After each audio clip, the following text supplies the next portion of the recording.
What is up, Psychonauts? Today's video is going to be a part 2 to one of my most popular videos on this channel, and that is sex on psychedelics.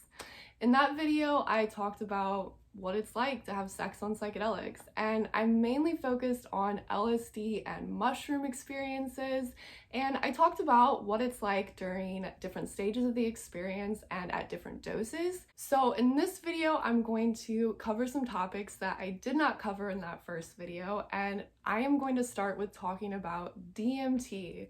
Yes. Can you have sex on DMT, and what is it like? I am here to answer that question.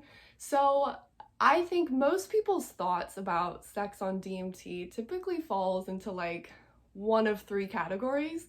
You have a lot of people who describe it as this really amazing, mind-blowing, soul-bonding experience.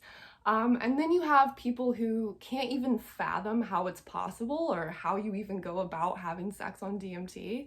And then you have the people in the middle, and this is where I stand. I acknowledge the fact that DMT is not the ideal psychedelic to have sex on.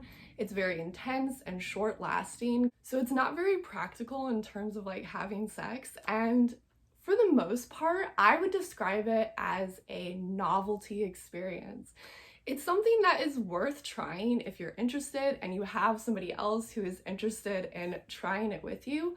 Like I said, a lot of people have reported having truly mind-blowing experiences. One of those people is Terence McKenna himself, and he talks about an experience he had having sex on DMT in his book, True Hallucinations.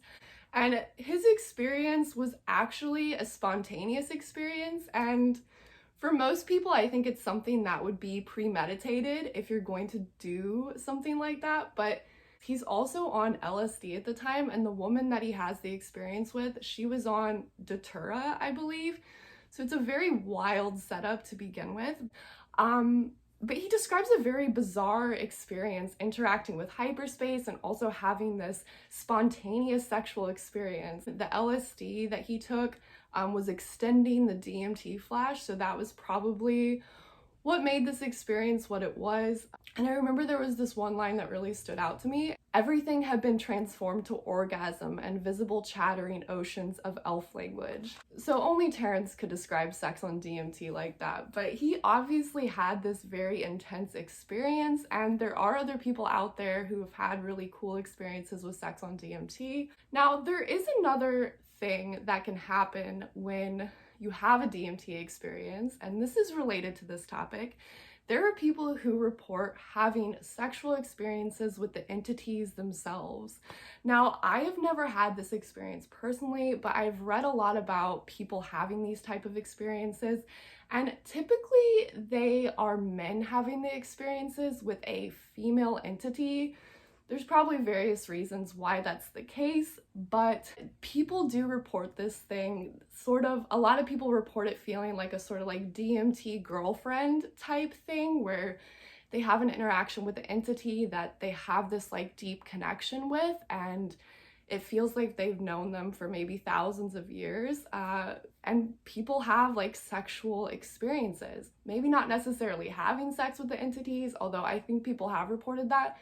But a lot of times there's just like a sexual energy to the experience, and even without entities, psychedelic experiences and DMT experiences included can be very sensual, sexual, even erotic in nature. Going back to Terence McKenna, he has a quote that I found when he's talking about the DMT experience. He says, "And often it's very erotic, although I'm not sure if that's the word, but it's almost like sex is the surface of which this is the volume. And I'm a great fan of sex. I don't mean to denigrate it. I mean to raise DMT to a very high status." So this is something that I don't know if I hear a lot of people talking about a lot, but I hear more people describing it in like written experiences. There being this sexual nature to the psychedelic experience. Oftentimes I've described psychedelic experiences as feeling like the universe is making love to me. And there's a lot of other people who experience similar things. So I think it's an interesting thing to acknowledge the sexual component of psychedelic experiences, whether that's having sex on psychedelics or just the nature of the experience itself. I'm getting towards the end of everything I wanted to say in this video. I am going to let you know there will be a part 3 to this video. I have some more things that I wanted to talk about. When I was preparing for this video, I sort of split up the things I wanted to talk about into 2 different parts. So this is Sex on Psychedelics part 2. There will be a part 3. So this is at least going to be a trilogy. I don't know if I'm going to talk about it anymore after that, but we will see. But yeah, that was what having sex on DMT is like. It can be difficult, it can be magical, interesting, a novelty experience, it can be a mind-blowing experience. It can also be a very pleasurable experience if you can get the dynamics of the situation going right. So that's all I have to say for this video. Let me know if you've had any sexual experiences on DMT and what that was like. If you like this video, stay tuned for part 3, and I will see you all in the next video.